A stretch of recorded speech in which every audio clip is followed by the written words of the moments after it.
Pinagpapatuloy namin, parang pakiramdam ko, lagi ako nagbabakasiro. Pakiramdam ko, lagi ko kailangan magpaliwanag. Yun yung spirito na ang sabi ko kapag narinig ko ng boses ng lumalakas. Yun ang away kami ni Jowa about kay Tyrone. Ako ang mas pinari kay Jowa. Ano ka bata? Kami ko na ka bata?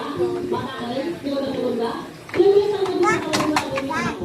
Ilang beses na nag-usap. Gusto mo ito kita, hindi ko na kayo niya. Wala kang karapatan. Ilang taon ko pinag-iraan na kayo, wala kang karapatan. Kaya kung natulog na ako. Wala kang mas worst para sa akin kundi ang sakit ng isipin, ang sakit niyang tanggapin.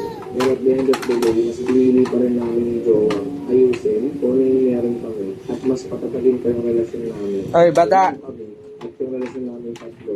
Saan pupunta? Nakalakyan. Yung sinaktan ni kayo sa sarili.